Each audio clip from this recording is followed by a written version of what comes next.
Okay, Michigan. After 17 years of not winning a Big Ten title, is going for their third straight here, including conference championship games. So there is no tie. There is none of this. Michigan won, but Ohio State gets to go to the whatever. None of that. We are going to be playing in the Big Ten championship, going for a third straight unanimous. That's the word that I was looking for. Big Ten championship, and it's going to be on Fox at 8 o'clock on Saturday. So a night game. It'll be exciting. This is my preview for the game. It's a rematch of 2 seasons ago where Michigan won this title game over Iowa 42-3. I think it might be just a bit closer than that one. But in the regular season last year, it was only 27-14. Michigan won that game. So got a little bit closer last year. Will it be closer this year?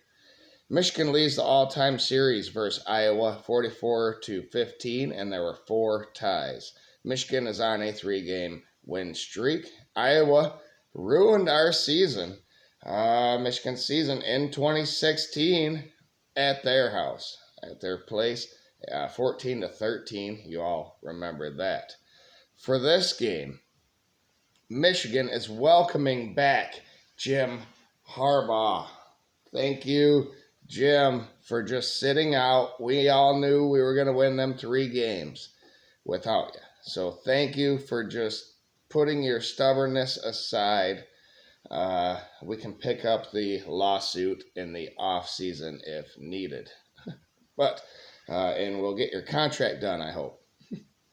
But Harbaugh's back on the sidelines for this championship game. Michigan has been unpredictable all season, even for me. Iowa will have to deal with that defensively. Will Michigan just run the ball, or is this J.J. McCarthy's game with Wilson, Cornelius Johnson, Loveland, Barner, Morris, etc.? That is the beauty of this Michigan football team, because we have proven to run the ball when everyone knows it's coming as well. So all of this is an unknown for Iowa that they have to deal with. Let's talk about Iowa's offense versus Michigan's defense, and then we'll talk Michigan's offense versus Iowa's defense later on in the video. Iowa's offense is getting 18 points per game, which is 9th worst in the FBS. Iowa is dead last in yards per game with 247. It would have been cool to see Cade versus JJ in this game, wouldn't it have? But he went down. So Eric All and Cade McNamara went down early for Iowa's offense. With Deacon Hill at quarterback, he's been sacked 16 times already and has 48% completion percentage. It's not very good.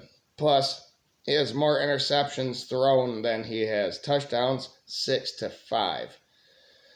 Running the ball, Iowa does have 2 guys with over 100 carries, and one of them is LaShawn Williams, has 155 carries for 779 yards, and that is a 5-yard average. And he has 1 touchdown. They don't score a lot of touchdowns. They move the ball in between the 20s, but they cannot capitalize. Caleb Johnson has 104 carries for 415 yards and that's a 4-yard average. And he has 3 touchdowns. Yeah, he's got 3. They're going up against Michigan's defense, okay, which is the best in the FBS in points per game with 10. And they allow 246 yards per game. That's only behind Penn State with 223 they have. Where do I start with Michigan's defense? 16 interceptions from this squad, led by Jesse Minter. Mike Sainristil still has 5 of those interceptions. 28 sacks so far, led by Jalen Harrell with 5.5. These 2 players combined for the game-winning interception last week versus Ohio State when Jalen Harrell came in there and hit McCord, and he threw it up, and Rod Moore actually was the guy, wasn't he? He got the interception to seal the deal, but Sainer still had one earlier, I believe. So these two players are amazing, but also you got to talk about draftable players for this defense. Sainristil, Harrell, Junior Colson at linebackers going pro, unless the 1 year fund can get him back. Michael Barrett, yeah, Makari Page, Josiah Stewart, Rod Moore, Josh Wallace, and there's many, many more. It just depends on if some want to stay and get their degree here next season at the University of Michigan, which has proven to be gold for people, and keep it rolling for the University of Michigan. That's one page, okay? Here we go. Now we're going to talk about Michigan's offense versus Iowa's defense, and then we'll have a prediction for the championship game. Michigan's offense has slipped a bit since Harbaugh has been out, but it's still great. 38 points per game is 13th in the FBS, but 395 yards per game is 58th, which is not the greatest, which lends to the fact that complementary football works. Michigan's offense isn't high flying, but they can be if needed. And I'm keep telling people that. Roman Wilson at wide receiver, 40 catches, 648 yards. That's a 16.2 average. And he has 11 touchdowns, including that amazing touchdown catch versus Ohio State. The flying Hawaiian is very dependable. He can catch the ball. He reminds me of a little bit of Amon-Ra St. Brown for the Lions. Cornelius Johnson has 33 catches for 503 yards. That's a 15.2 average, and he only has one touchdown, though, but he is a 50-yarder. A.J. Barner and Colston Loveland at tight end. Loveland, 37 catches for, 37 catches for 550 yards, 14.9 average, and he has 4 touchdowns. And A.J. Barner has 21 catches for 236 yards, 11.2 average, and he has a touchdown. And then at running back, of course, Michigan offense relies heavily on the ground game.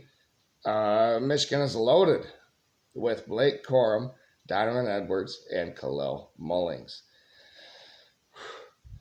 Blake has 22 rushing touchdowns now, most in Michigan history.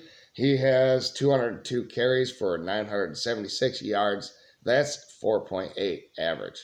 He started off slow, but getting warmer and warming up, and did one of his best games versus the best opponents. Actually, he had a great game versus Penn State and Ohio State. But I feel like maybe Michigan will save Blake Corum here, because I don't think we need him, because Donovan Edwards, 105 yards, 354 yards, 105 carries, 354 yards. That's only a 3.4 average, but he's still warming up. This offensive line is still warming up. My thoughts and prayers go out to Zach Zinter, the All-American captain for Michigan. It sounded like he broke his leg in 2 different places. So he's going to be going pro, and that's a great, from what Doug Skeen told me, it's better than a torn knee. Ligaments in the knee and stuff for a lineman. So he can come back from this, and I give him all my wishes. Will Johnson from Michigan will sit out this game. I don't think we need him for Iowa's offense. He will be back. So, but just some injury updates there. Donovan Edwards, as I was saying, has 354 rushing yards, 3.4 average, but he has 26 catches for 230 yards passing, receiving. So that's pretty good. Khalil Mullings has 29 carries, 180 yards. That's a 6.2 average, and he has a touchdown. Let's not forget that JJ can run if needed as well. 181 yards rushing, 3 touchdowns. I haven't even talked about him passing the ball. We know what he can do. All right. He escapes. He's got over 2,000 yards. He's going to get some of the, well, he's probably going to fall short of some of the all-time statistics. I thought we would utilize him a little bit more. The season's not over. He can still shatter some of the Michigan quarterback records. So we have that guy. Iowa's defense. Let's talk about that. They allow 12 points per game. That's 4th in the FBS. And that is impressive, considering their offense can't do anything and move the ball. And Iowa probably has the better special teams in this game, but Tommy Doman has been pinning people at the 1-yard line lately. So Taylor, their punter, has some competition in this game. But Iowa's defense, let's go 4th in the FBS in scoring. 280 yards per game is 7th in the FBS. Cooper DeJean going down does not help Iowa. Another update for you in this game. He was All-American status, that's for certain. He was their great punt returner. He was their elite cornerback. But they do have great players still, obviously. And these are the ones we have to look out for. Here we go. Jay Higgins at linebacker leads the team with 141 tackles, 1 sack, and 1 interception. Nick Jackson at linebacker has 91 tackles and 4 sacks. Sebastian Castro at cornerback has 52 tackles and 3 interceptions. Probably their best secondary player that they have without Cooper DeJean. That's why I think JJ needs to pass the ball in this game. We'll get to that. Joe Evans at defensive end has 42 tackles and 5.5 sacks. That's another reason. Yaha Black at defensive line has 45 tackles and 2.5 sacks. Deontay Craig has 48 tackles and 2 sacks at defensive line. And another defensive lineman for Iowa, Logan Lee, has 49 tackles and 2 sacks. So it won't be easy just to line up and run versus Iowa. They've proven that all season long. They would love it if that's all Michigan did and made this a close game and punts. And no, we got to go out and win this thing. Here we go. Here's my prediction. Michigan will have to pass at some point to win this game. The question is, will Michigan go for blood or just keep simple offensively? I think if they want their lines to be healthy for the playoff, they will pass the ball and get this game over with early. Then when they get the lead, there's another question. What will they do at that point? I'm almost rooting for Iowa to get the early lead, which would trigger that killer mentality for Harbaugh and this team to just go get it, go score. Either way, I think Michigan will stop Iowa in the long run and win this game 38-10. They will give up a touchdown at some point. I don't know how or why. Maybe a defensive touchdown. And then Michigan's just going to go on a tear. And Iowa will get a field goal late just to make themselves feel good. So that's my prediction for this game. Michigan wins 38-10. What do you think down below? What does Michigan have to do to win this game? What should they do? And what should Iowa do? I would love to hear from some Iowa fans as well. What do you need to do to win this game? It's not going to be easy. It's a 23-point spread, I think, right now. I looked. I normally don't look, but I was looking up some of these stats, and I saw it on ESPN 23. 38-10 would beat that spread right now. So that's what I would have. Thank you, everybody, for tuning in, and keep an eye on my video. Thursday it will come out, my picks against the spread for all the conference championship games. Thank you, everybody. Have a great night.